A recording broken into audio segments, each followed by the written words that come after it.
South కొరియాలో మంత్రి నారా లోకేష్ పర్యటన 5వ రోజు కొనసాగుతోంది. ఈ పర్యటనలో వివిధ సంస్థలు ప్రతినిధులతో లోకేష్ వరుస సమావేశాలవుతున్నారు. ఏపీలో పెట్టుబడులకు ఉన్న అవకాశాలను ప్రతినిధులకు వివరిస్తున్నారు. సియోల్లో Kia Motors executive vice president Tae Han లీ ఇతర ఉన్నత స్థాయి బృందంతో లోకేష్ భేటీ అయ్యారు.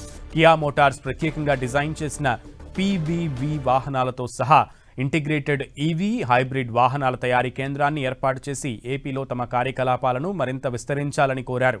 ప్రపంచ మార్కెట్లకు సేవలందించడానికి విశాఖపట్నం పోర్ట్ సమీపంలో ఒక సీకేడీ అసెంబ్లింగ్ ఎక్స్పోర్ట్ సెంటర్ను ఏర్పాటు చేయాలని కోరారు.